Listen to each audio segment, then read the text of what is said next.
to transform the market for energy efficient products and services, thereby contributing towards meeting India's goals on energy security, clean energy, and climate change. What you see on your screen, if I have to sum up, we are a premier research organization. You may also call us a leading think tank, and our programs and projects are going on across the country. One of our key strengths is that we are also an industry member-led organization. As of today, the number that you see on the bottom left corner of your screen, we have 83 members as of today, and many of them are involved directly or indirectly in our research projects. If you see our organization goals, it's a threefold. We look at energy savings, we look at facilitating green investment, green finance, and we look at creating green jobs through our research projects. The RISE is more of an internal ethos and culture that we follow at AEEE. So in the next slide, what you see on your screen are the 5 focus areas of AEEE. We operate in these broad verticals. I will not get into details of each, but primarily we work in the building sector in the low carbon built environment. We work in sustainable cooling as well as sustainable cold chain. We work with smart and resilient power, especially on the demand side. We also work on the sector of smart and resilient mobility. Under global and local action, we cover our work with the government, especially at the national, central level, as well as the various state government agencies. And finally, the decarbonization catalyst is a vertical which cuts across all the 4 verticals that I mentioned about earlier. So whether it is an ESCO model or financing or procurement, data analysis or capacity building, these are something that is required for all the 4 verticals above. Specifically for today's webinar, we will be focusing on the financing, the green financing part.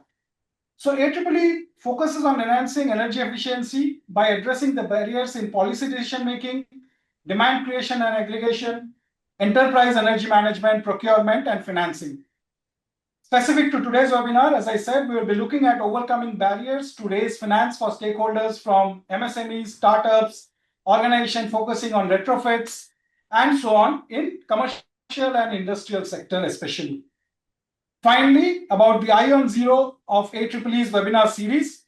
This has been something that has been curated in partnership with our members from earlier this year. It offers deep dives into critical solutions for achieving net zero, and that's why the name has been coined as ION Zero. The episodes in this series, today we are in the 6th episode. The earlier episodes have covered other thematic areas such as latest products and technology innovations towards net zero, evolving regulatory policies towards net zero, emerging career and skilling opportunities in the net zero ecosystem. And specifically, we will be focusing on breakthrough financing models for net zero in today's webinar. So with that brief context, I would request my esteemed speakers from our member organizations, Mr. Manya Ranjan from 2.0 Capital and Mr. Sukrit Malik from Energia to take about a minute or so and to introduce themselves and also what will you be presenting on and probably what should be the audience be looking forward to taking away from today's session. I give you a minute or so to give us a brief overview about yourself and your topic that will be presenting. Manya, if you could go first. Sure, thanks, Rudrabhadra.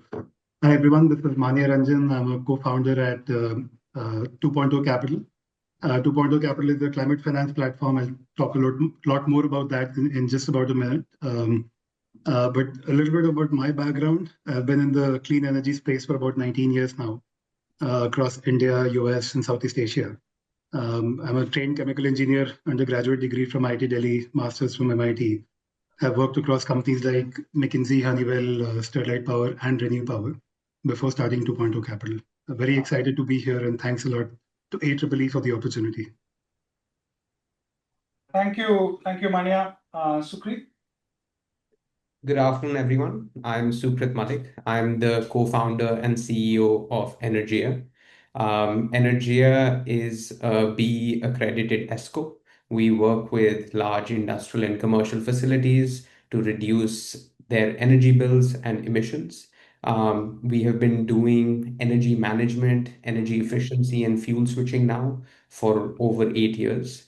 Our focus remains primarily on industrial and commercial utilities and undertaking the full life cycle from actual identification of savings to delivering those savings and monitoring and verifying them. So our job is to be the frontline soldiers pretty much in this battle for energy efficiency. And I will go through the journey that our customers usually take, as well as the pain points and how solutions are now forming in the ecosystem that are removing these barriers and enabling us to unlock the latent value in this energy efficiency landscape. So thank you.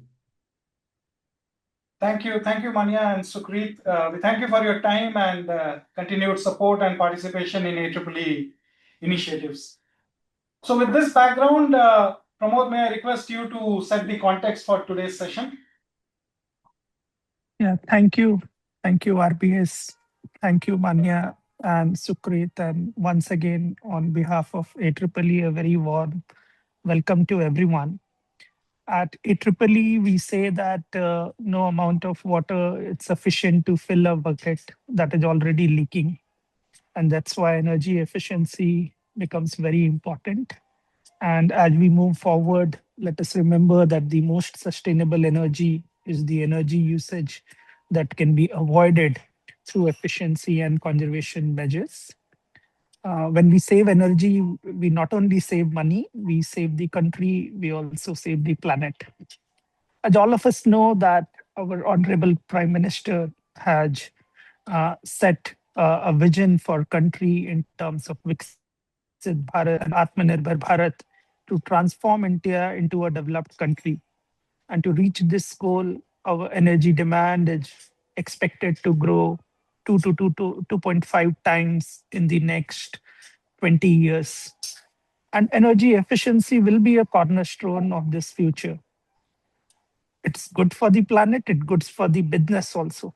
According to the International Energy Agency, every dollar spent on energy efficiency yields up to $4 in benefits, including the reduction in energy bills, improved productivity, health benefits, cleaner air, all of those things which we are reading in news these days. Energy efficiency has also had a significant contribution to India's energy intensity and climate intensity reduction impact. For instance, without energy efficiency, the energy demand of India as a country would have been almost 8% higher last year. And without energy efficiency, our emissions reductions would also have been almost 10% higher at a country level. We also know that India has committed to doubling the energy efficiency progress by 2030. India also has a very bold commitment under NDC to reduce its carbon intensity by 2030. And when we look at the potential of energy efficiency alone can deliver half of the emission reduction needed. So as a country, we are at a very interesting juncture in the sector. While we have ambitious national targets, we have delivered energy savings in some of the sectors and area, but we also see a persistent gap when it comes to certain sectors. For instance, in MSMEs, in buildings, in large industries, there is still a lot of runway for us to cover. So the question is, when energy efficiency is so profitable, why energy efficiency projects are still getting stalled in a lot of boardrooms? And while we'll hear from our speakers, what we have sort of collected as the reason for not scaling up energy efficiency is that it boils down to mainly two hurdles. One is related to visibility, and second is related to viability. And the point that I want to make today, which is also covered in the topic of today's webinar, that data and finance, they are not separate. They are deeply connected. we see that financiers are often risk averse. They need proof that the savings will actually get materialized, it will actually be delivered. And that's where the data driven MNV provides that proof. Data actually builds the trust that unlocks the finance. So that's one thing which we'll cover today.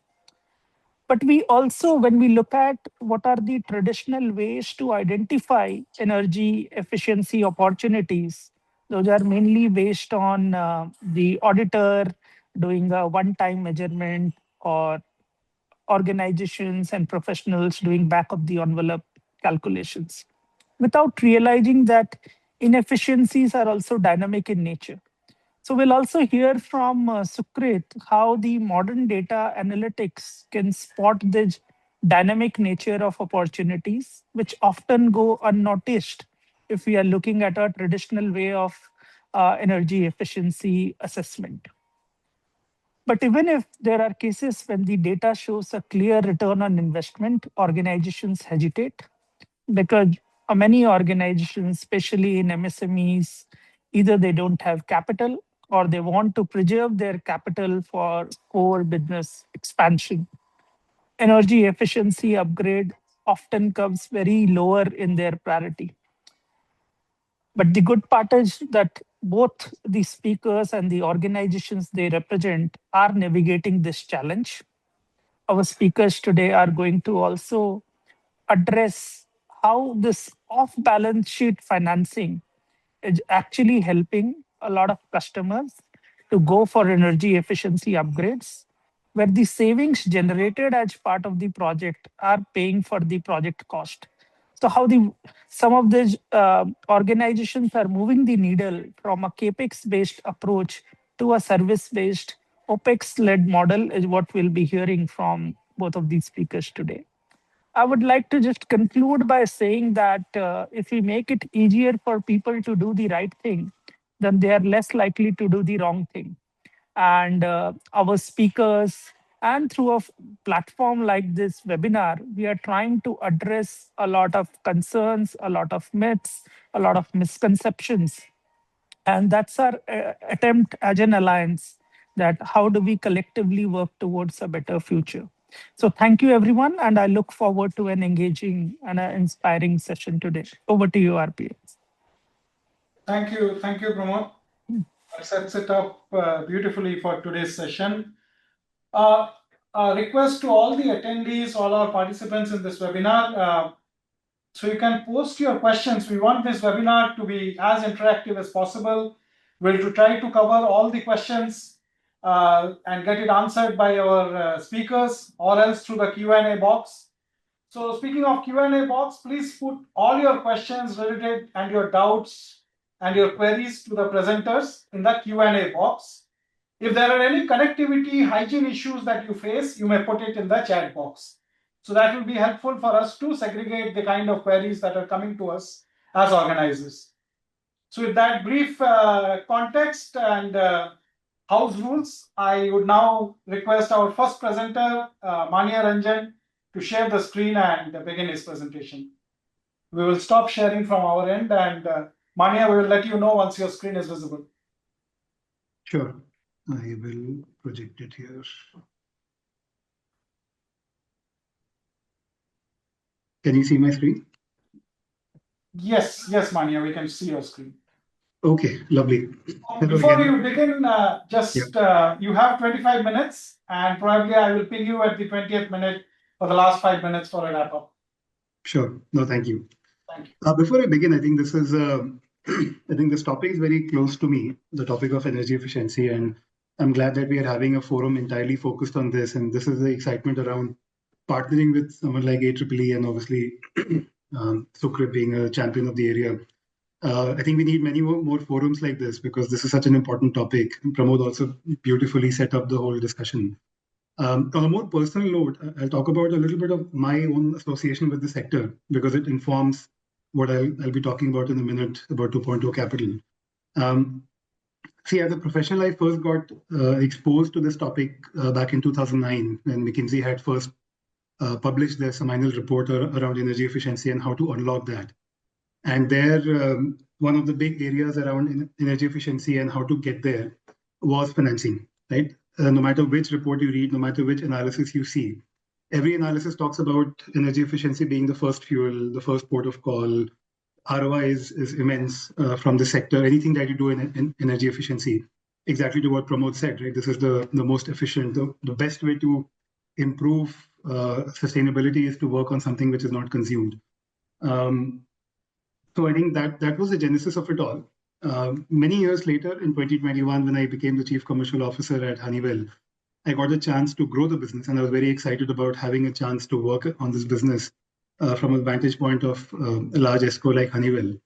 And there was a lot of friction, there was a lot of resistance in the market, and clearly one of the areas that we identified as a root cause of lack of growth per se, relatively speaking, was access to financing, right? Not many customers had access to financing, and kind of that helped seed the thought around what we made of 2.0 Capital. So in a nutshell, I think 2.0 Capital is deeply geared towards unlocking this space in energy efficiency. And one of the things that we are deeply motivated around is that if you look at any sector in the hard space, right? Any infrastructure, real asset space, it goes into a very strong business model evolution, right? You start by asset ownership. Everybody buys all the asset that they consume, to moving to asset as a lease, where you start to lease an asset without having it on your balance sheet, to moving to asset as a service. You only pay for the part of the asset that you consume or part of the service that you consume. You don't pay for the asset per se. Let me give you a few examples, right? Many of us, for sure me, when we started working, we were used to seeing large server rooms in the offices, right? They were like air conditioned with double clocks. A lot of concern was placed around server rooms. Nobody sees that anymore, right? Why? Because that whole thing has moved to asset as a service. All the cloud businesses, AWS, everything is as a service model. You pay for it when you need it. You don't pay for it when you don't need it. And that is how that whole sector has evolved. Similarly, solar, right? The huge success story in our sector over the last 20 years. Solar model really kicked off when the whole PPA thing came about, right? And that was the big shot in the arm for scaling up solar, because everybody moved from owning solar assets to consuming only the electrons when they need it and paying for the electrons how much have they consumed. That is a similar evolution that we want to enable in the energy efficiency sector, and obviously will get enabled, and we want to play a small role in that. So that's broadly what we are motivated about. I think with that context, I'll jump into the slides. I would think of slides just as a guiding document. Please feel free to stop me, engage on these slides, and exactly to Ritubrata's point, make this as engaging a discussion as possible. Let me see. Briefly about us, we are a horizontal clean energy financing platform. What do we mean by that? We want to be a finance first player to help enable a lot of the clean energy sectors in the distributed segment. It's a mouthful, so I'll describe what I mean by that. When we talk about energy transition, there are many sectors in the mix, right?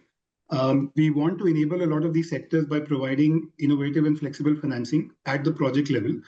Today, we are in 4 segments that you can see on the slide. We are in energy efficiency that we're speaking about. We are in solar, rooftop primarily.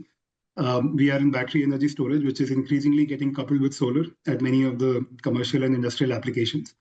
And we are in wastewater treatment.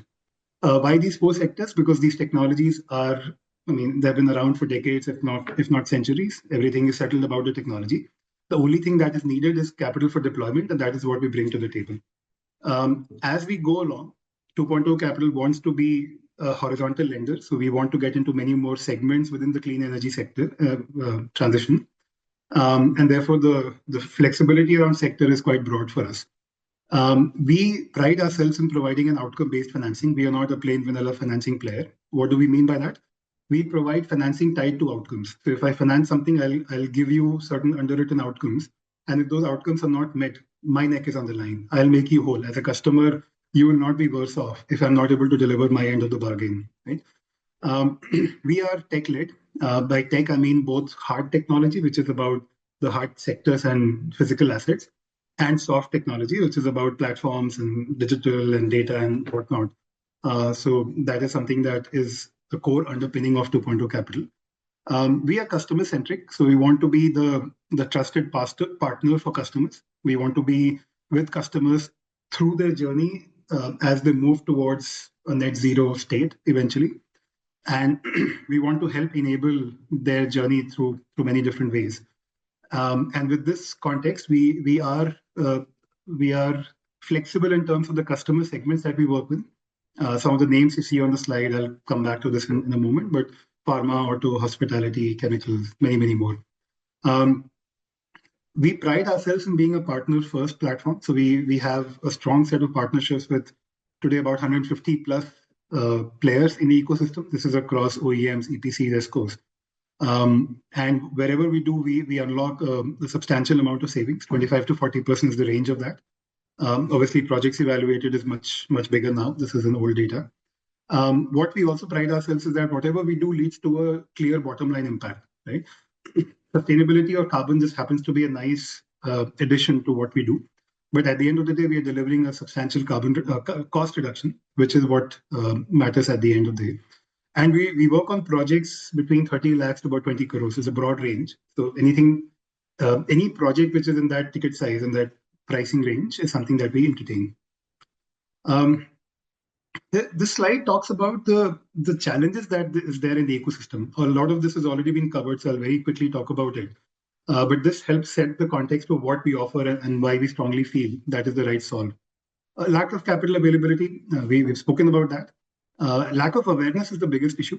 Today, given the pace at which the ecosystem is evolving, at least from a supply side of technology, a lot of amazing technology coming into the mix, but customers are not very aware about that, let alone thinking about deployments. And therefore, this also comes as a barrier.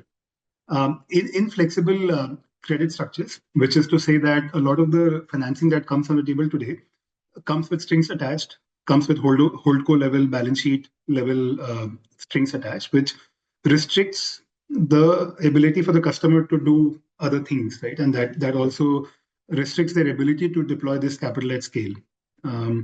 Misalignment of priorities, long gestation cycle. We know that the cycle from audit to execution to whatever is a pretty long cycle. Absence of objective outcomes. We've spoken about that. Pramod had already mentioned that, so I wouldn't speak much about that. A lot of this also comes down to program management. A lot of this burden of program management rests on the customer and creates friction and increased overhead because of more number of assets. This is where we come in. This is our footprint. Again, as I said, we are partnership driven. So a lot of this is done through partners. Our role is to assist and provide a sounding board as opposed to taking decisions. So for example, assisting in identifying ECM opportunities. Again, we assist our partners in doing that. Assist in selecting best technology in OEM APC. Again, that. Program management is something that we pride ourselves in doing. This is a friction that we remove from the customer side so that we can come in and help the customer through the journey. And obviously, flexible capital is what we do. Right? That is our secret sauce. So we are pretty deep into that. This is a slide that talks about the reason for program management, right? We get asked a lot that why do you take on this headache, right, of program managing, because there's a lot of running around that needs to be done. And again, going back to our approach towards customer centricity, right? If I put myself in the shoes of a customer, which I was at a prior date, if I have to do one of these projects, right, I have to go through at least 10 touch points, right? And every touch point or every 2 touch point that I have to go from one to the other, the bar of not letting anything fall through the cracks rests with me, right? So if I have to manage 10 such touch points, the bandwidth or the overhead of managing this whole cycle is pretty onerous, right? And it also creates another layer of friction for any customer, which is why we want to offer this one-stop shop where we get these things done, obviously through partners. We don't do it ourselves, but we create a one-stop shop for customers to just get the final outcome done in a very seamless manner. And this is something that we are very proud about in a way. Segment-wise, I spoke about a few earlier, but we are broadly a commercial and industrial focused player. So anything in that segment, we are happy to look at. These are some sectors where we have engaged deeply that you see on the slide. I won't take the names, but that is where we work. This is the equipment landscape. Again, a broad landscape today as we speak. On the supply side, we look at solar rooftop and battery storage. Battery storage is an exciting landscape. Again, this is a different discussion for all of us. And on the right-hand side is a lot of the known levers for this conversation, the chillers, boilers, compressors, heat pumps, AHU, STP, and ETP. Again, this is our secret sauce of financing flexibility, right? So we have two broad buckets of financing options, leasing and lending. Leasing is something that we are really excited about. See, as a platform, I'll talk about that in a moment, but we bring best-in-class services around financing and operations. And leasing allows us to do both, right? And therefore, that is something that we really come to life. And there are different ways of leasing these assets. The most simplest one is equipment lease. This is like a pure EMI-based leasing, which is a financial transaction. Performance contracting is slightly more evolved and therefore requires more operations than equipment lease. And obviously, energy or a cooling as a service offering is a lot more involved. This is the pure asset as a service option, which we would love to see get more mainstream as we go along. On the lending side, again, we have a full bouquet of options: capex financing, project financing, working capital financing. We do that. We are a registered NBFC, so that is something that we also do. But as I said, we are much more excited about the leasing side of the house. A lot of benefits from the model. One of the biggest benefit that we are excited about is this TCO approach. See, this whole procurement model around L1, which is the lowest cost wins all, is a flawed approach, right? This is an approach in a very stable segment where there's a perfect market, perfect competition, everybody's bidding with the same requirements. Then you get to lowest cost. For example, solar today is L1, right? Which makes sense because solar is a commodity and a lot of things are set there. But when it comes to new technology like a heat pump or, again, because the technology landscape is evolving so much, we believe that a TCO approach is the best way to go. And a financing play helps a customer move from an L1 approach to a TCO approach. So that is something that we are very passionate about. I already spoke about capital unlocked. All of this is EBITDA accretive. So that is paramount. We don't do anything which is not EBITDA accretive for the customer. Best-in-class equipment and AMC provided. Again, as someone who knows operations but comes from a financing lens, there's a full alignment of objectives between customers and us because we only do things which is best in class, where there's a full wrap of AMC provided, CAMC provided, so that there should be no leakage, there should be no exposure, and that is where the alignment is there between what we are looking for and what the customer is looking for. We look at accelerated ownership. Each of these assets have a lifetime of 15 to 25 years. We typically do 5 to 8 year structures through our lease model, and at the end of the tenure, we transfer the asset to the customer at zero cost. Right, so the customer has about up to 20 years of fully paid off asset, fully at the disposal. Right? So it creates, again, from a TCO standpoint, a much better spread when it comes to access to these assets. And very predictable payments. So there's no variability, there's no overhead spent on just deciphering payment or anything like that. Very transparent, predictable payments, which are easy to address. This is the founding team, 4 of us. Archit and I bring the operating side of the house. We have worked across all the big, whatever brand names on the operating side of the energy transition landscape. And on the right-hand side, Karan and Shashi bring the financing side of the house. Again, they have worked across lending, credit, and NBFC operations across all the big names that you see on the screen.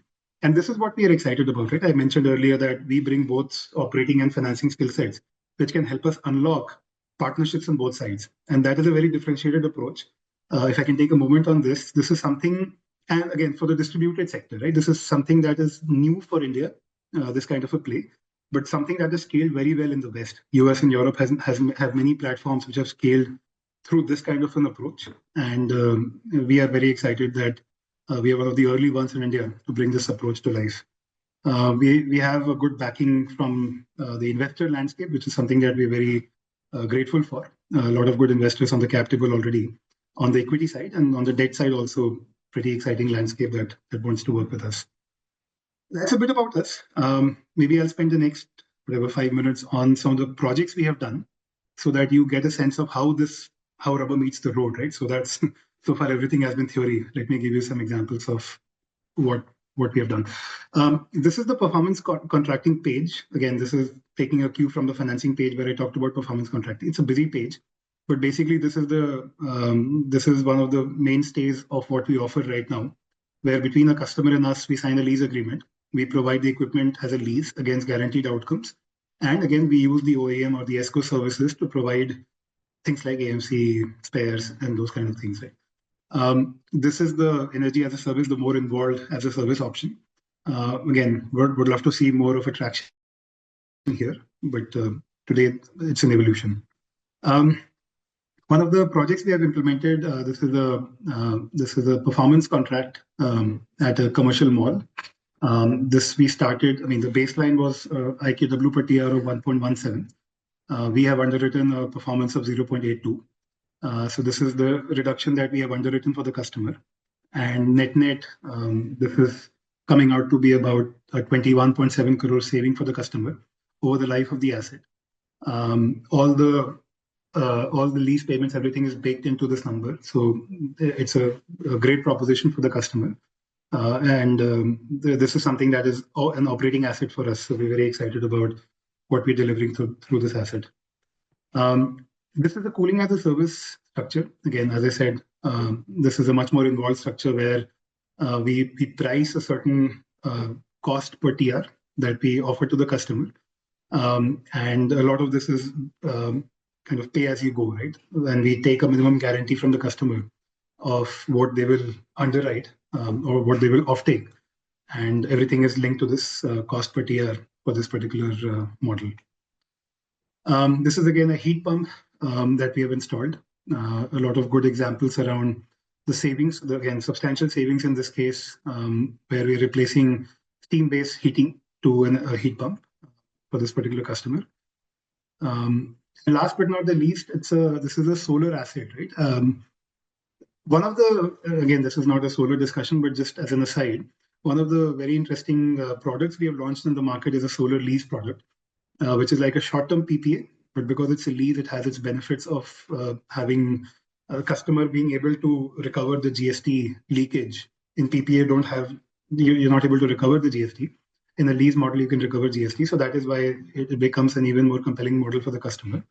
And this is an actual asset that we have deployed in Baddi, Himachal Pradesh, for a pharma customer. The blue line is what the customer was paying for grid.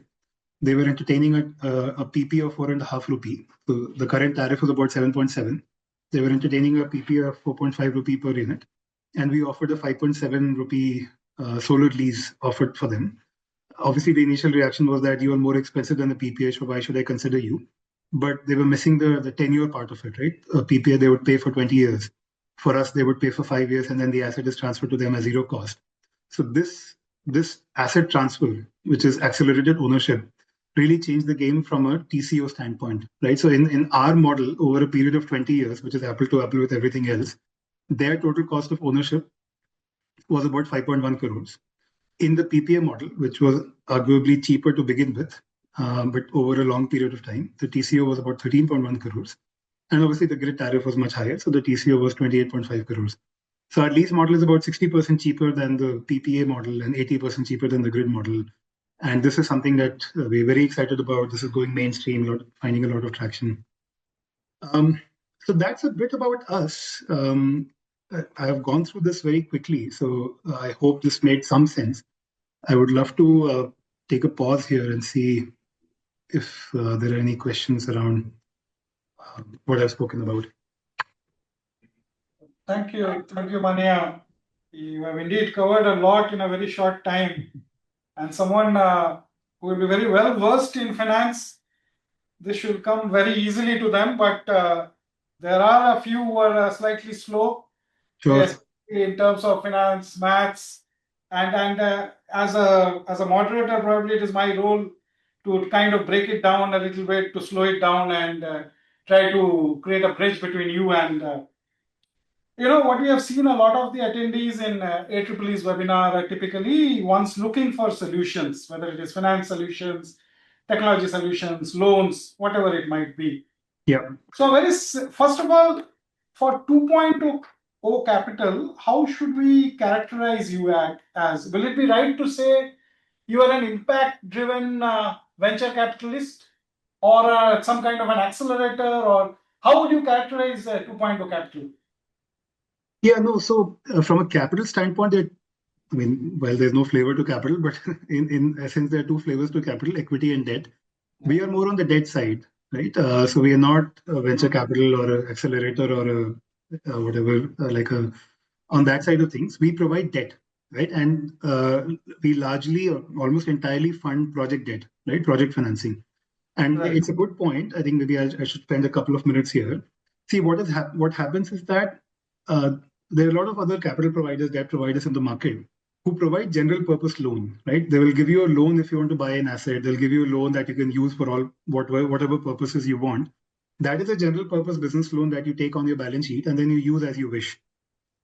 It's a good one where you have many other requirements that can be met through that particular loan.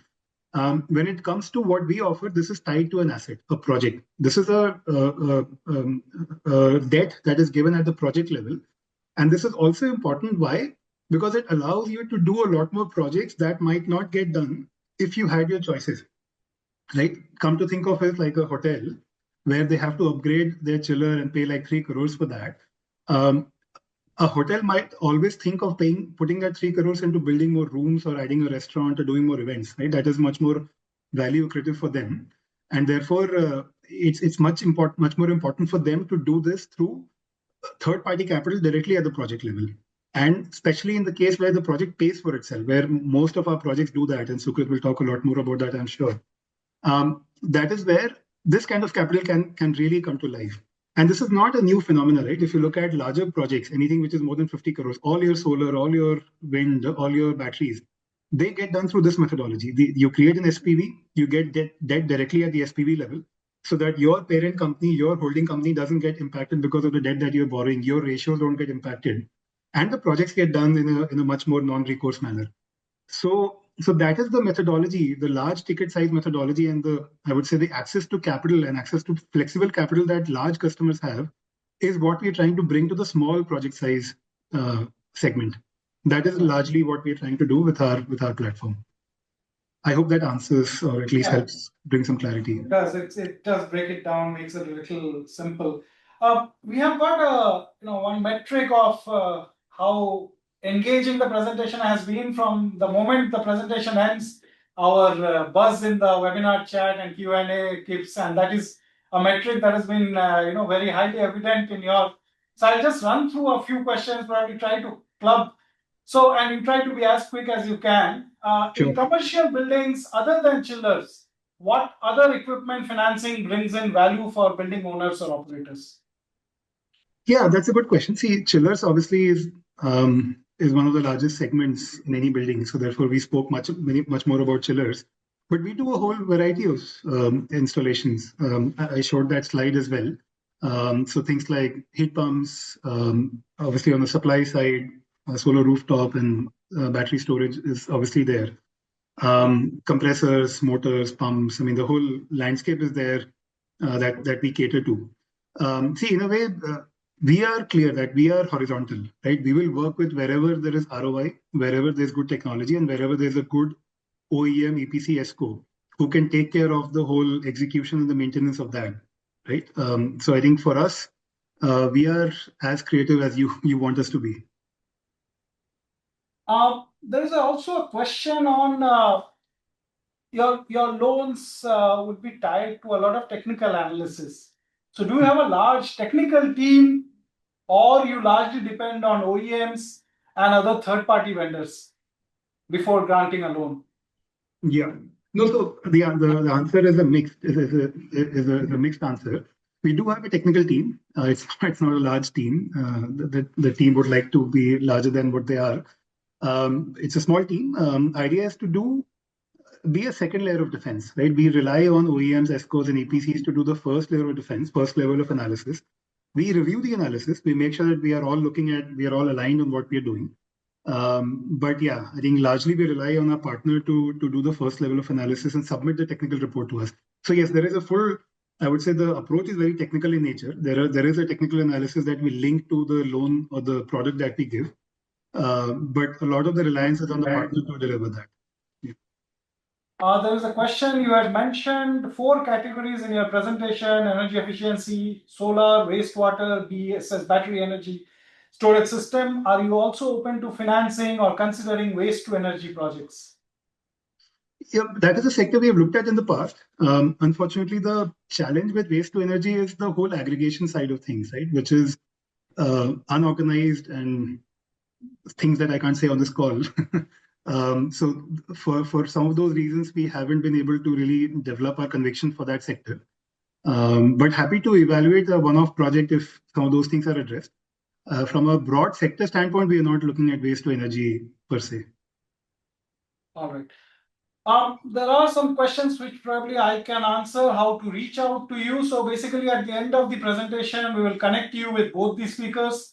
If they have some resources to share, we will share those with the audience.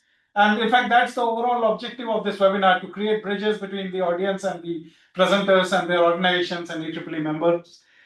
Typically, before we wrap up, Manya, for at least the Q&A part for your presentation, so ideally, who are your customers as of today? Are they startups? Are they MSMEs? Are they large corporates? Or is it a mix of both? Who is the ideal target audience for you who should be confident enough to approach you for some kind of partnership that can be worked out, financing partnership? Yeah, no, we are a very inclusive platform. So we work across the spectrum, starting with startups to, we have also worked with the largest conglomerate in India.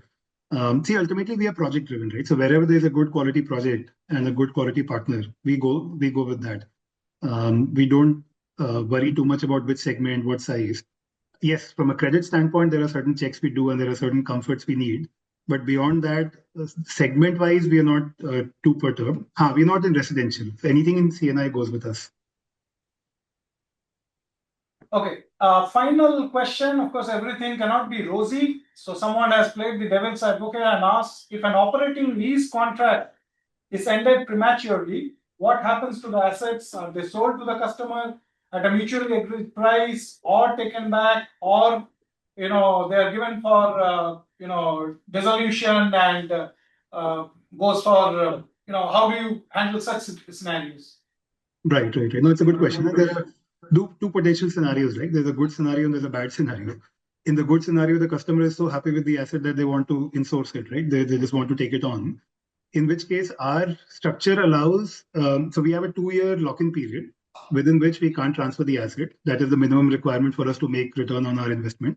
And beyond 2 years, we have a pre-agreed, very transparent, month-by-month clause that if a customer wants to break a lease, let's say 2 years and 3 months down the line, this is the price that they would pay. And we do that at the contracting stage itself, so there's no confusion later on. That's a good scenario. On the bad scenario, let's say if the customer stops paying or there's some other challenge around the asset, it obviously requires a bit of a root cause analysis. What has led to that? If it is that if the reason is that the asset is not performing, then our end of the house is at fault. We'll have to figure something out for that. And if it is that the customer's intent has changed or something has happened, then obviously there's a whole set of legal and contractual levers that need to be invoked. And again, that is something that we get into. We have a good idea of that. But hopefully we don't have to go that way. But if the case may be, we have our own ways of getting that addressed. Sure. Thank you, Manya. I mean, I've tried to cover as many as I could, but if you still find some questions that are of interest to you or you find them relevant, please feel free to drop a few lines in the Q&A box. That is one. I would also request you to hold on till the end of the presentation and be there for the entire duration of the webinar. With that background, and also once again, I would like to remind all the participants to please put your questions in the Q&A box. Some of you are still putting it in the chat box. We will try to take it up, but it's helpful to us if you put it in the Q&A box. So with that, I would now request our second presenter, Sukrit from Energia. If you could please share your screen and over to you, Sukrit. We can see your screen and the same house rules, 20 minutes, and I'll pin you for the wrap up for the 5 minutes, followed by another 5 minutes of Q&A. Over to you, Sukrit. You're on mute, Sukrit. You're on mute. Can you hear me now? Yes. Wonderful. Thank you for the opportunity. I will say that Manya has made my job exceptionally easy by giving an excellent presentation and walking everybody through the challenges in the ecosystem and the various approaches that exist that will allow us to overcome them. Um, I'm just going to give you a basic overview of how an ESCO is trying to navigate this ecosystem. So it's a little bit different from a capital provider, but I hope this adds value to the audience. So let's first start with who is Energia. Energia is a BE impaneled grade 2 ESCO. We've been working with large CNI customers now for over 8 years. We have saved 256 crores of energy and fuel for our end users. A lot of this has been through our fuel switching activities and our energy audits. We also grew into an energy service company as our technical expertise grew over the years. We do end-to-end energy efficiency, which means that we start from identifying the energy saving opportunity. We go through the audit through permanent data monitoring. Then we do the design stage, the procurement stage, the financing, and the implementation of the energy efficiency project. Our approach is to deliver you the end savings. Um, we've had the privilege of working across a lot of good customers across the country and across Asia. This of course has allowed us to see a wide variety of different scenarios from commercial buildings to automotive facilities, pharmaceutical facilities, actually understand where the gaps are in the ecosystem. I think just to give some personal context on this, when I moved back from the US to set up Energia, and I'd done my master's thesis in energy and resource management, and building this company was, one of the inception points of that. I always thought that the ecosystem was way more mature than it actually was. When you go into the plants, when you see how electricity distribution is happening, how people are actually monitoring energy consumption, how energy efficiency interventions are being identified, audited, we realized that there was a very, very significant gap in the ecosystem. Of course, we wanted to do like data-driven microgrids and what have you, but we realized that those were probably a couple of steps ahead of its time. Where we needed to start was in understanding energy management and allowing our customers to actually get a peek into the black box that was their energy consumption in the facility.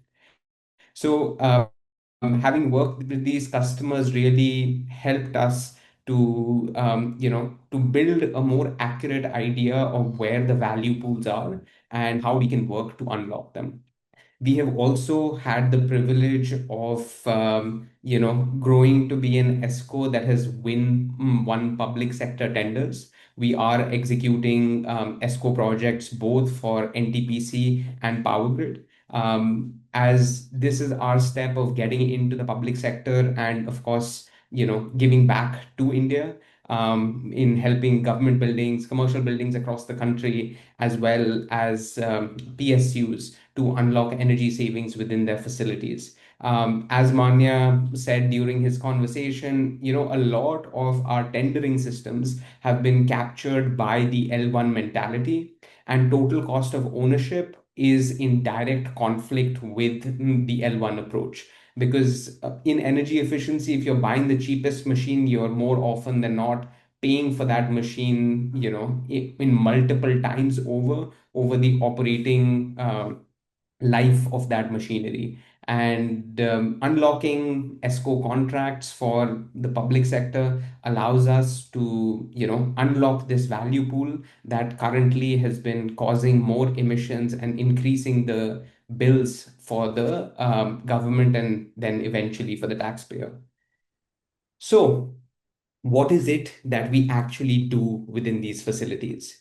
A lot of OEMs sell products, and that's how the investments in energy efficiency have happened for as long as time could tell. You'd have your Schneider, Siemens, ABB, Honeywell. Everybody has products that they would like to sell, and there was an upfront sales exercise, and if the customer bought in, then that machine was installed. If not, then that project never took off, and that left a lot of value on the table because there was just such a lack of awareness about the actual realities within the plant, accurate data, ROI calculations, and it left a lot of value just lying there. So we divvied up into four key categories for ourselves. The first is E-air, which is air compressor efficiency. Our job here is to work both on the supply and demand side of compressed air.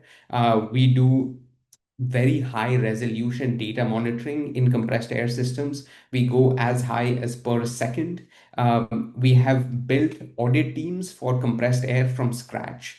When we started out in this ecosystem, there were some OEMs that supplied and compressed air audits, but we were shocked to find that there was no talent that existed that could actually think about this ecosystem in terms of specific energy consumption, identifying demand and supply side opportunities, redesigning the networks for energy efficiency. Those were not questions that were ever asked of the talent pools that existed in the ecosystem. So we had to build all of that knowledge from scratch. And now, as of last year, when events have been happening abroad, our teams have started to be called as subject matter experts for some of these conferences because we've had the ability to do a lot of this work on the ground and learn and unlock this opportunity for our customers.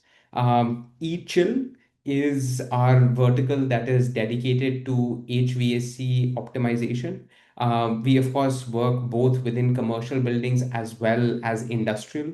So we've worked in office buildings, in hospitals, hotels, pharmaceutical plants, cold storages, across the board. Our focus here, is fairly evident to all the people in attendance today. We find energy savings. We've been able to deliver, almost 45% reductions in some of our ESCO projects where we've been working on completely redesigning the chiller plants. On the heating side, we have worked across the board. We have worked with the steam boilers that were coal powered that we transitioned over to natural gas. We have worked with heat pump projects in hotel applications. Our focus here is to work on process heat centric applications.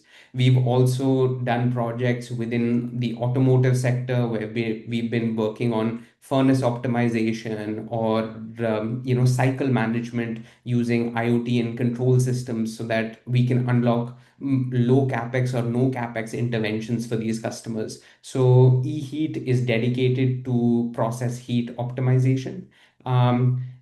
ePower is a vertical that is dedicated to fuel switching. So it is in this vertical that we work with large consumers of diesel to transition them over to cleaner fuels like bio-CNG or natural gas or LNG in some applications. So those are our macro buckets that we operate in, but our core philosophy is straightforward. We are OEM agnostic. We do not sell products of any singular OEM. Our objective is to design the most energy efficient system for that specific application and execute the full project in a way that we are delivering free energy savings to our customers. We are not here to make a quick buck. Our objective is to deliver the outcomes that we commit to when we structure the projects. As later in the conversation, we'll discuss the various structures that exist. But even if people are buying equipment from us upfront with their own money, we are still guaranteeing outcomes. We are still ensuring that customers are able to realize these savings, and that we are there to hold their hand through the journey, as opposed to doing a one-time transaction. So, how does this approach really work? This has four key steps. So, the first step is monitor. And monitor is a little different from audit as it has existed in the past. The core difference between this is that a lot of audits, and we did energy audits when we started Energia, the old style, and we saw a lot of gaps because what was happening is a lot of the readings were being taken as snapshots in time. If somebody was in a chiller plant, they put the ultrasonic flow meter, for 10-15 minutes. They measure energy consumption on the system, and they would set up an IKW per TR. In compressed air, there would be no measurement happening. They would do pump up tests to figure out what flow looks like, and on the basis of that determine it. Individual FAD tests of compressors would not be happening. There would be no data of a plant operating through a full day, even let alone a week or a month, or a separate type of an operating cycle. And I'll give you an active example. We had a large MNC whose VP of engineering I had a conversation with, and he told me, he was like, look, our kilowatt per CFM is, let's say, about 5 to 10% above best in class in the world. And if you can save me that money, then we'll engage you. Otherwise, you can move on to the next customer. We convinced him to allow us inside his plant, and we found that in the day his consumption was about 70% higher than the benchmark, and at night it was about 2.5 times the best in class benchmark. And the reason for that has got to do with the nitty-gritties. It was that where their compressed air flow meter was installed was incorrect. It was, you need certain technical conditions to get laminar flow, which nobody thought about because they just bought the equipment, and nobody did sophisticated plant design to ensure that they were doing this correctly. So there are lots of gaps in the ecosystem. If people are undertaking the process, as Manya showed that chart, right, where there are different people identifying the savings, different people executing, financing, installing. So unless there is alignment across, from your data gathering to your monitoring and verification afterwards, there are lots of places here where a customer can get lost, or the actual value that was to be unlocked can get lost. Um, the second step, which is, so measuring at the right place, is critically important. The second step, analyze, is again fairly critical. We have IoT platforms. We consider IoT and these types of applications to be more tools than anything else, because a lot of the technology stacks are relatively commoditized. Our approach here is to not say that we have some magical software that will optimize your energy consumption, but we have the right technical experts in house who can see the software, who can see the data and derive the insight as far as energy efficiency goes. Because here also we found a lot of gaps in the ecosystem. A lot of people were buying and installing energy monitoring systems, but they did not have the people who understood the data, or they weren't measuring all the points that were required to be analyzed to extrapolate the correct insight or the right KPI. So getting that analysis step right is also very important. Uh, Optimize is all about designing systems correctly, doing procurement appropriately with a TCO approach, understanding, which technologies work for which applications, what are the qualitative factors within the plant, how does production running, what are downtimes that are available, which can allow us to do this retrofit while ensuring that, productivity or end use doesn't get impacted dramatically. And then finally, sharing the value. This could be in a shared savings model, in a guaranteed savings model, in a lease to own model. We've had some discussion earlier today about the various types of financing models that are available. But the fourth is sharing the value that we unlock. So, where do we usually start for a customer? We start actually with a free of cost energy appraisal. In this, we are able to quickly analyze and determine the macro saving opportunity that exists within a customer. If these saving thresholds are attractive, then we move on to a comprehensive IoT based energy audit where we install sensors to permanently monitor and benchmark and baseline the customer. Once these savings are validated with real data from their facility, then we discuss with the customer which ECMs to prioritize, where the savings can be maximized, or what their 3-5 year plan for implementation may look like for different ECMs. Then comes the selection of financing, if they would like to pay for it themselves, if they would like us to finance it, if there's a guaranteed savings model in the middle, based on the capital appetite and priorities of that customer. We give them the option. And as Manya said, there are steps here where midway through the contract, the customer might get budget to be able to buy this. So we do give options for customers to be able to, own this equipment once that saving has been validated and they have the capital budget to be able to cash us out. Once financing is completed, we undertake execution. We own the entire program from start to end. We ensure that everything is installed. We share drawings, Gantt charts. We try to ensure that everything happens before the time that we have committed. And the projects that we have executed at our customers are, a testament to the fact that what we commit, we do actually meet. And the last step is, of course, measurement and verification. We have IPMVP certified experts in house. We also have energy auditors that are tracking projects on a daily basis to ensure that all the measures and the data remains aligned. And that's how we unlock value. So this is just a quick example of what energy appraisals look like. There's a couple of page report that we give to the customers that gives them tentative values of how much reduction in energy use they can get, what their annual savings would look like, CO2 reductions, and how much they can save with zero capex investment. Then, of course, the reports go delve a little deeper into this, but these reports are all based and calculated with no on-site measurement. Then the future steps, of course, cover the IoT audits. I think it's also important to talk about the challenges a little bit when, post appraisal.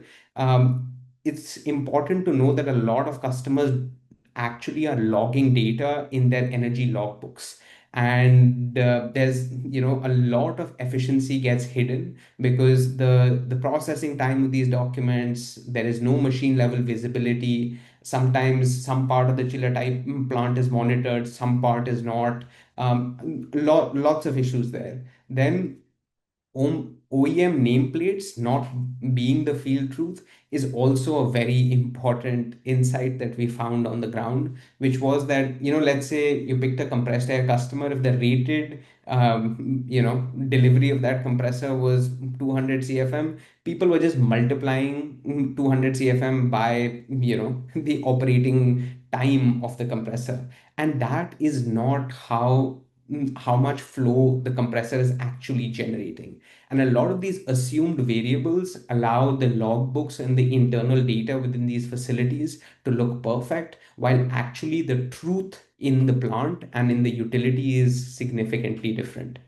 And the last is information is not knowledge. A lot of the kind of talent that we have developed for this sector over the last couple of years has been relatively deficient. We have not been able to train people on data analysis, on being able to technically understand how the various parameters of the system come together to be able to provide valuable insight and to be able to form these energy management projects in-house. And this is what often leads to misaligned expectations between maintenance teams, plant management, the OEM providers. There's a lot of gap here, and that is because everybody is not on the same page. And that's where people like an ESCO become relatively important, because we can allow people to do that. um, Enermon, IoT driven audits, I already spoke about. Enermon is one of the devices that we actually made. We realized when we went to customers that they didn't want downtime, but they also wanted quick energy data collection. And all the systems, a power quality analyzer in the market costs about anywhere from 1.5 lakhs to 4 lakh rupees. And while a vanilla energy meter that doesn't have Rogowski coils costs about 5,000 rupees. So we actually built a product using in-house R&D so that we could monitor energy in any use case almost instantly and get longer term data that we can use in our analysis. So we've actually not only been acting as an ESCO, but also a developer of products, so that we can highlight energy efficiency opportunities quickly with permanent longer term data monitoring on the hardware side. We've also had the privilege of delivering audits across the world. As of today, I was just checking the numbers. We have conducted 716 energy appraisals this year, and we'd say that in about 68 to 70% of the appraisals that we have conducted, we found NPV positive opportunity to unlock energy savings. And in upwards of 90% of the IoT audits that we conduct, we find viable energy savings projects. So we only do targeted analysis to ensure that when we are doing an audit, we know we are going to find an opportunity. It's just about quantifying it. We've also had the privilege of working across Europe, the US, and the Middle East. We've audited district cooling plants and found millions of dollars of savings. We are now also running, audit programs that run into hundreds of sites per end user, because our objective is you've got to shine light on the energy efficiency box.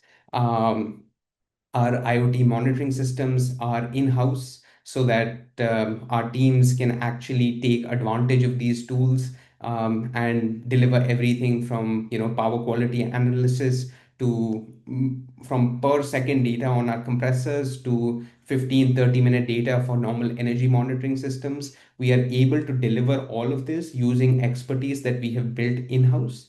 And because we have BE certified energy managers, energy auditors, we also have certified energy auditors from AWE and certified energy managers. We have the ability to actually use this data very smartly. We know what to monitor, how to use it, and that has actually been a game changer for us in the field. We already discussed this. How do we design and execute?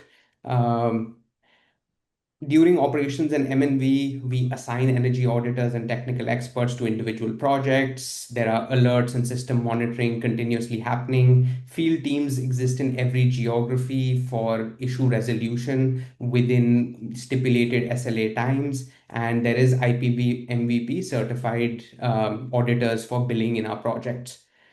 For financing models, there are four core financing models that exist out there. There's the shared savings model, where the ESCO funds the project and we share a percentage of savings for a fixed tenure. Guaranteed savings in lease to own, where the ESCO funds the project. ESCO acts as the EPC and the savings guarantor.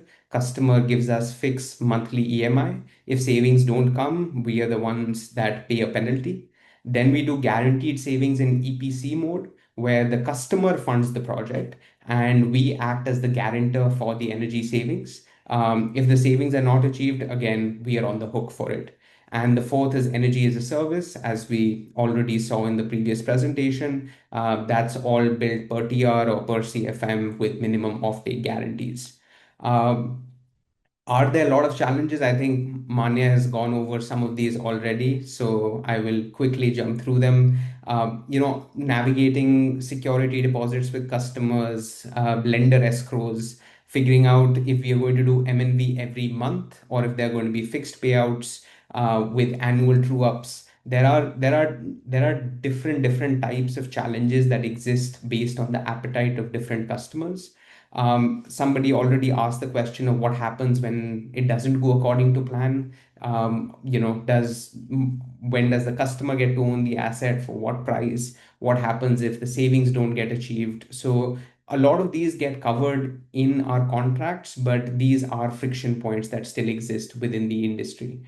And some key contract terms for every contract are the share of savings, the tenure of the contract, the rate of electricity across the contract, and equipment buyback terms. So those are macro. I'll give you some numbers on existing projects that we've just done. We did a guaranteed savings project in an EPC model where the customer is saving 90 lakh rupees a year. The maintenance is covered by the customer owns the asset.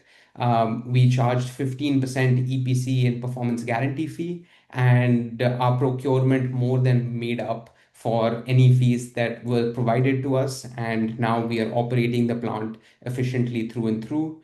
In the shared savings world, we did a 7-year contract, 80/20 savings, 1.2 CR in energy savings for the total project across the year. And we bear all the performance risk as a financier. I think I'm already out of time, so I can get into dedicated case studies if somebody wants. But yeah, we've done buildings, industries, you name it. Yes, Ridhabra. We also have a new video that's out that actually covers a customer's journey and testimonial through undertaking such a project. So we'll put the link in the chat, and they should walk you through the full journey and how the customer approached this interaction. Thank you. Thank you, Sukrit. I didn't want to interrupt your flow. So even though you are slightly above time, but I didn't want to interrupt the flow, and I'm sure the audience also felt engaged. So very quickly, we'll try to go through the Q&A again. Similar to Mania's presentation, we are flooded with quite a few interesting questions. I'll try to take up as many as I can. First of all, I have a few questions of my own, but the audience is the best judge. And so, see, they have, first is, you gave a wonderful insight about audits. Someone wants to know how IoT-based audit is more beneficial than a typical audit with respect to the cost and time of the audit. So I'd say from a price point perspective, we don't actually charge significantly higher than what a conventional audit costs. In most cases, it is equivalent or lesser, because our objective is to develop energy saving projects and not be a company that makes money purely based on audit fees. How an IoT based audit is better is because you get longer term, high resolution data from these machines so that you can make more informed decisions about what kind of interventions are needed. To give you an example, if you have a compressed air plant, that plant works differently in night shift compared to day shift. If you're doing your audit in the day and somebody just took a reading and went away, they would not cover the full operating cycle. And the insight that they would give you in your audit report would not actually be representative of actual savings. So if the longer the time horizon, the better your analysis. Of course, it doesn't mean that we put the equipments for a year and then give you the insight. We also do have to make assumptions, but with higher resolution, longer term data, our assumptions are much more grounded in reality than that of a snapshot in time audit. Okay.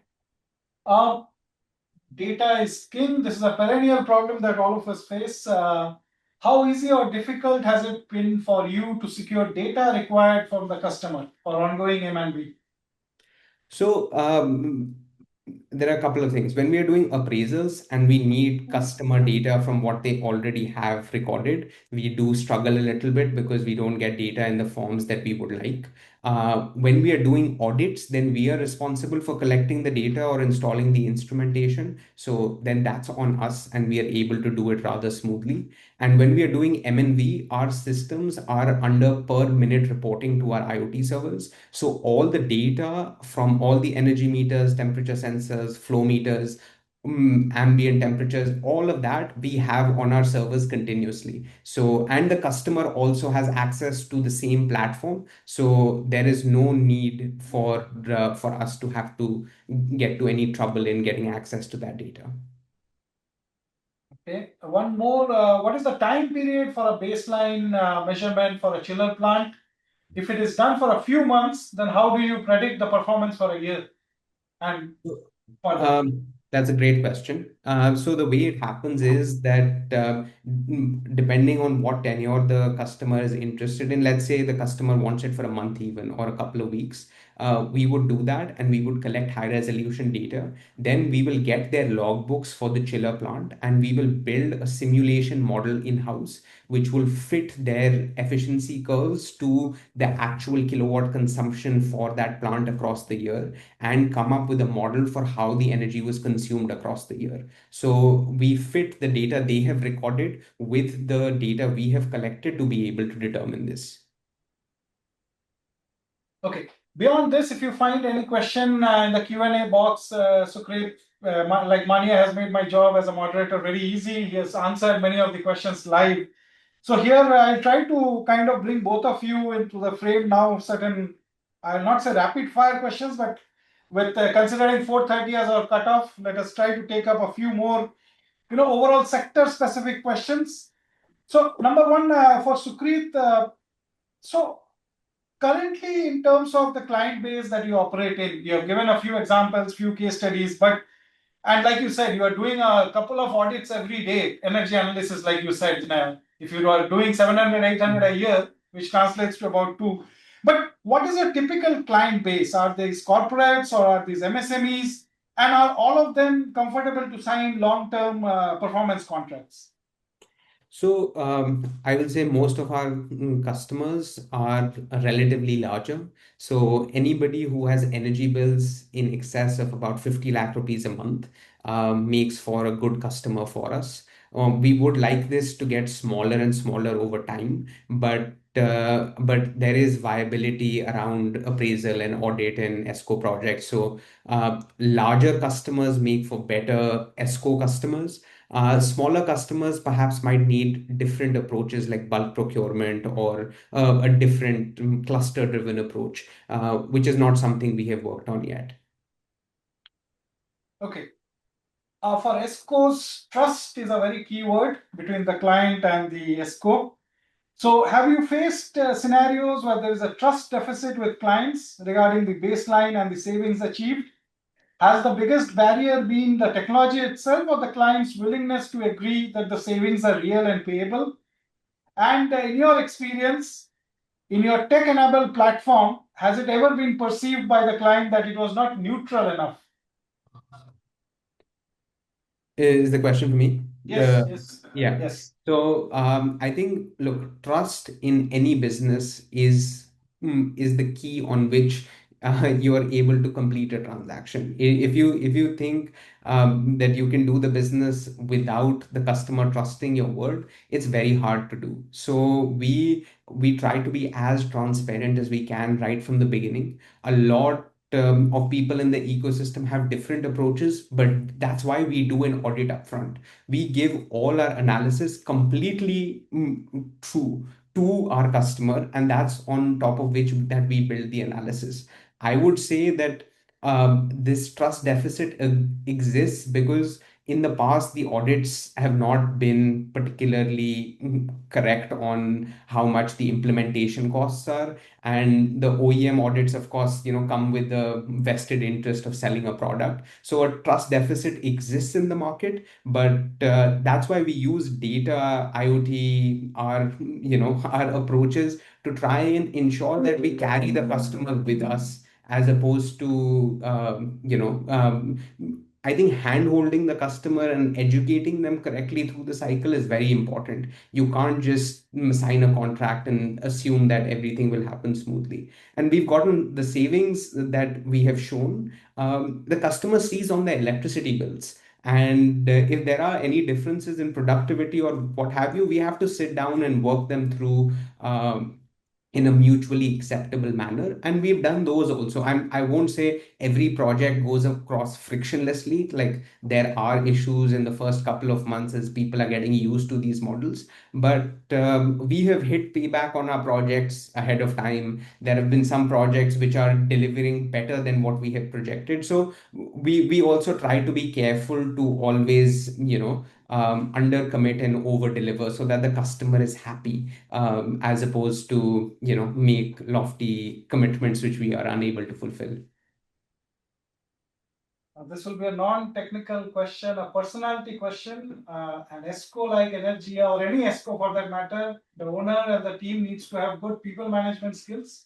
Is that something, soft skills are a very high focus area for ESCO? Especially trust being a key element? Absolutely. I think energy efficiency, at least as the ecosystem exists right now, is about awareness and building capacity. And if the customer does not consider you to be a partner and a trusted advisor, then you have failed at doing your job. And that's what we tell all our sales teams, our energy auditors, that if there are insights that can help the customer that even we are unable to monetize, we should share it with them. We actually always try to give them more value, because people want their plants to be better. They want to know which technologies can fit in where, how can they execute this. So we always want to be deeply value accretive, and when you do that, then trust gets built. Trust is no amount of like corporate communication training can do that for you. You have got to do it with action, and that's what we always do in the field. Manya, if I could bring you in on the earlier question that I asked Sukrit about the operational data that someone like Energia does and collect during the M&B. So does it provide you a lot of comfort when you get a lot of data from the IoT tools? Let's say, would you offer a lower cost of capital to a project that has real-time IoT monitoring versus one that doesn't? This question is for you, Manya. Sure, sure. No, absolutely. But I'll answer that and maybe go back to a couple of questions that you asked, Sukrit, because I was itching to come in on that. Sure. I think the short answer, Ritaprita, is we only do projects which are IoT enabled. In today's day and age, we don't do projects which don't have real-time data collection capability, because again, it's like flying in the dark. We don't like to do that. So it's not a good comparison to say that we do lower cost of capital with projects which are IoT enabled. We don't do projects which are not IoT enabled. To the earlier point, right? I think Sukrit absolutely nailed it. The trust and the people skills required to do a good job in the B2B space in India, right? As many of the people on the call would relate, building a business in the B2B space is not for the faint-hearted in India, right? It's not a very easy space to build in. But the only currency that can hold you in good stead in the long run is trust towards customers and good people management or good people skills in-house within the team. Right? Those are only two things that can hold you in good stead. And from a customer standpoint also, there was a question about do we highlight risk upfront or something like that. See, fully agree with Sukrit that everybody wants to see the right outcome and their assets performing optimally, but everybody is also an adult and would prefer to be in the loop, communicated, and especially hard conversations being done upfront is always the secret sauce for a good project. So those are things that we stand by and we enable in every project that we underwrite, where everything is laid out upfront and there's no surprises as far as we are aware of in the project. One other thing, I know we are coming up on time. One of the questions that were asked was about off-balance sheet models. I assumed it was for Sukrit, but just in case we run out of time. See, off-balance sheet model in India is, in general, has seen slower uptake. Car leasing in India is a prime example, right? Car leasing in the West is the more dominant way of getting access to cars. In India, it has taken a little more time to get comfortable with leasing. So there's a little bit of that approach towards off-balance sheet model, but it's a core enabler today as companies grow and as we are looking at this whole Amrit Kal and India 2047. The amount of capital that is needed for companies to grow is not available for companies to get on their balance sheet. The balance sheet will get too heavy, their ratios will go out of whack, their ratings will get impacted, right? So a clear segmentation between what is core for them and therefore comes on the balance sheet and what is non-core for them and goes off balance sheet is something that every company will have to figure out for themselves. So off-balance sheet structure are gaining currency in India for a whole host of assets. We spoke about servers and solar earlier. And I totally believe and hope that the energy efficiency sector also ramps up very rapidly on that, because that's the way to scale in any sector. Okay, I'm sure the audience won't mind me asking a couple of questions if it's on their behalf. So probably I can promise the audience we won't go beyond 440 or 435. These are a couple of last questions, and I'll come to both of you, possibly first to Manya. So both of you operate at the intersection of technology and finance. So how much of standardization in terms of contracting has come into this sector? Do you require specific engineering structuring of deals for every client that you have? Or has the market matured enough to a point where there is standardization in terms of solutions, products, deals, and contracts? Manya, if you could take a minute, and then Sukrit. It's a very, very important point, Ritu Brother, because I'll tell you, at least from our vantage point, from a financing standpoint, see, standardization is paramount.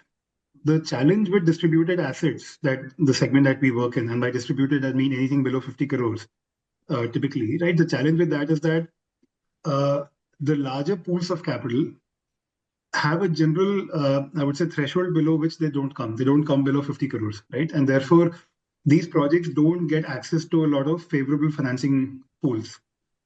People like us, like people like 2.0 Capital, we want to be a bridge for the larger pools of capital to access the distributed projects. But which means that their ticket size will not reduce. The only way for that to happen is that they will look at an aggregated portfolio of assets. Let me explain what I'm trying to say. If I have to create a portfolio of 50 crores of assets, which means I have to aggregate, let's say, 10 to 15 chiller projects, right? Now, if every project has a different contract structure, has different SLAs, has different underlying performance guarantees, I will not be able to aggregate that, right? And if I'm not able to aggregate that, I can't sell this portfolio to a pension fund, which is the ultimate owner of real assets over the long run. I'm just taking an example, right? So if that financial engineering doesn't happen, this sector will not get the best of the financing world with something like, let's say, renewable energy. A renewable energy project starts with a developer, which has a slightly higher cost of capital, ultimately lands up with a pension fund, which has the lowest cost of capital. That is the journey for every asset in the renewable energy space today. If energy efficiency has to ramp up, that has to happen, but it will only happen on the back of standardized contracting and, I would say, replicable contracting. And as a platform, we are very, very focused on that. We will, again, it's a strong way to say, but we will not, let's say, bend over backwards for individual clauses here and there for customers. because that is not something that is good for the sector in the long run, right? We have standardized contracts which we want to replicate for all projects that we do. Sure. Sukrit, anything to add to that?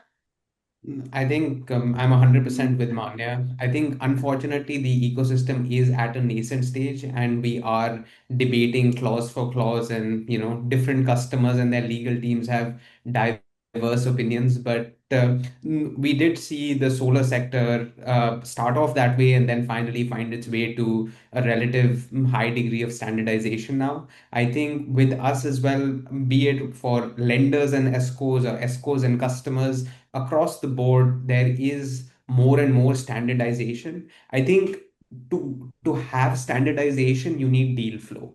The more contracts you have coming in, the more customers signing, the more the standardization will start to happen. If it keeps happening on one-off terms, then it becomes hard for the entire ecosystem, from the lender to the ESCO, to be able to do this at scale.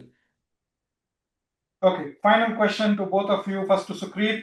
If you could ask the Bureau of Energy Efficiency for one specific change to the ESCO model to make it the default standard in India for retrofits, what would it be? I would ask them to create a payment security mechanism where they take the first loss and ensure that all ESCO projects undertaken by empaneled ESCOs with reputed customers have continuous payment security. It's almost like what FASTag has done for the highways in ensuring that everybody gets paid. If we do that, I think we'll have much more capital flow in, and projects should be executed better. So I would take first loss or partial risk sharing facilities that they should build out to enable the ecosystem. Mania, for you, probably the nodal body can be BE, but it can also be something like an RBI or a Ministry of Finance. So, in your opinion, one ask from the government, and which agency would it be? Yeah, no, I think I'll go back to what Sukrit said earlier, right? And we have a good example with us in our country itself, so we don't have to look outside. We have to learn from what SECI has done for renewable energy, right? Back in the day, when SECI was not there, or SECI was not doing the current avatar of a role, it was very hard to create bankable projects because the developers were signing projects with discoms. Discoms were not rated well. Banks were not financing. I'm talking about 2007-8, right? When SECI came into this avatar and started underwriting projects with a sovereign guarantee, that is when the sector took off, right? So I think for all government agencies, they have to learn from the SECI model, a marketplace model. And again, they take a 7 paisa charge for every deal that they underwrite, which is perfectly fine. But at least create bankable contracts, right? Create a demand, to Sukrit's earlier point, where the industry can invest, right? Today, you're seeing 150 gigawatt of solar module manufacturing capacity in India, which I used to laugh at people. We were at 2.5 gigawatt capacity 10 years back.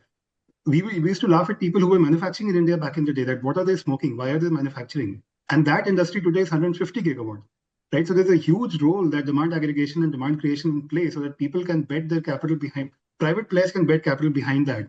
I think a lot of that learnings, and within our own country, I'm not talking about learning from the West. India has to learn from India when it comes to our own sectors, where we have done so well in some other sectors. Thank you, Mania, Sukrit. Anything, any final word, final comments from both of you, Sukrit? Any takeaway for our audience? What should they be mindful of, or anything that I might have missed out in covering? I think to everybody in the audience that is an energy end user, I would say, look at your energy bills and give us or any other energy auditor and ESCO a call to help you cut these costs. And for people who are interested in ESCO projects, or actually want to unlock this value but don't have the capital bandwidth or the capabilities, we are here to hold your hand and execute across. But the challenge we face is that we're not getting enough calls from you guys. So, give us a call and we'll try our best. Mania, final word from your side, 30 seconds. No, thanks a lot for organizing this.